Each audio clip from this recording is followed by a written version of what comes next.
So afternoon everybody, my name is Adil. So firstly I'd like to build from where my colleague left. Is technology looking for a solution, or do we have a problem where technology can really provide a solution? So I would say in the field of education, definitely there is a problem which technology can solve.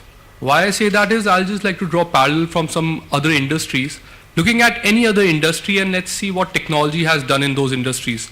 For example, healthcare, transportation, communication, name an industry, and technology has pretty much changed the face of it, or the way we conduct business or our daily lifestyle around that industry.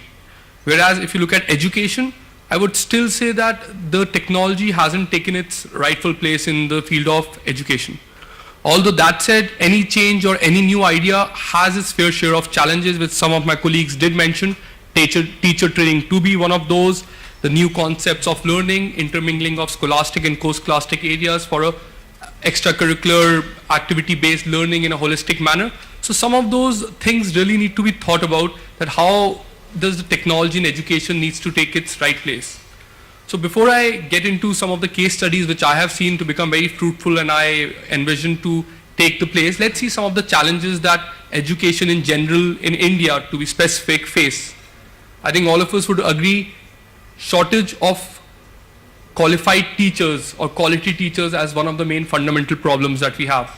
The second problem is access in general to high quality content, either in printed or digital form, to the students at large. You know, we walk out of metros or even some of the bigger cities, and you'll notice that in some of the tier 2, tier 3 towns, students really don't have even normal textbooks, leave alone reference books, and then let's not even open the whole gamut of digital education and the solutions around that. So there definitely is a challenge which we are facing in the education industry. Technology can definitely solve that. It has its challenges. There needs to be some restrictions around the use in the fair use policy, and that is something that we definitely would have to go around. So like I said, two challenges were quality of, first one was quality of teachers, or enough number of teachers in some places, leaving alone quality in general. Second was access to content. Third was adaptive learning paths or customized learning paths to students, so providing a one-to-one kind of a learning path instead of a 1 to 40 or a 1 to 60 kind of a large segment of teacher-educator relations. One such case study that I would like to speak about, which my company has kind of successfully approved and executed in some of the places, is a complete learning management system, which we internally call as School Era, which we have executed with some of the governments. So we have executed this project with the state of Meghalaya. We have already provided this to about 2 lakh students, and similarly for the state of Mauritius to about 1 lakh students. And now we are working on the same at a slightly larger level with CBSE at a 15 million student level, where the objective is simple: to introduce technology in education to solve the fundamental problems and gain the efficiency. What technology is simply meant to do in any industry is take workload off us and help us do whatever we do in a more efficient manner and in a more optimized manner. Simple words, that is what technology needs to do for any of us, irrespective of the industries.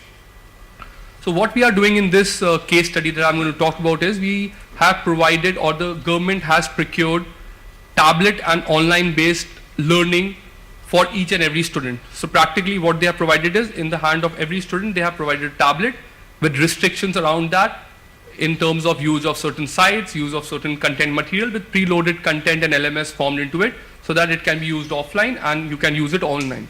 It is an offline, online plus in-class and out-of-class solution, where teachers in the class can control the tablets of all of the students for a in-class solution in a restricted environment, and out-of-class it's a cell-based learning path where students have an adaptive and a customized learning path, which theoretically provides one individualized teacher to every student in terms.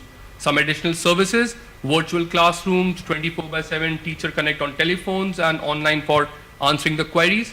So significantly, the fundamental question where we are trying to draw is that tomorrow we don't want any student in the country to stand and say, I didn't get into an IIT or a medical college because my father was not from an affluent background, or I wasn't born into the best state or the best city. Technology can actually solve that bridge to a certain extent. Of course, when I say technology, teachers are going to be an important part of it. Teachers, these can be used as a tool by the teachers to facilitate the teaching learning process for a more optimized learning path. Technology, I don't believe, can replace teachers. It will not replace teachers or the schools. But what it will definitely do is, it will provide tools for the teacher to make them more efficient, if I may use the term in all correctness and appropriateness, or help them better draw insights and analytics to deliver some quantifiable outcomes to the learning environment. So the two case studies I told about in the Mauritius and the Meghalaya, over 2.5 lakh students have already been executed in that study. The quantifiable results have been stupendous. The new case study we are doing with CBSE for 15 million students and 14,000 schools is ongoing. Let's see the result, where we intermingle scholastic, co-scholastic, extracurricular into a single platform where teaching becomes fun or learning becomes fun. You learn life skills or values while learning the scholastic subjects, or the other way around. So it's a fairly interesting and exciting component. Let's see how that goes. But definitely I'll just like to conclude by saying education and technology have a long way to go together. There is a genuine problem and the solution will be provided by ICT. A change is always oppressed or rejected by humans, which is there. But at the end of the day, we have to decide whether we want to make the changes in our life or let the changes make our life what it is. Thank you. Thanks, Adil.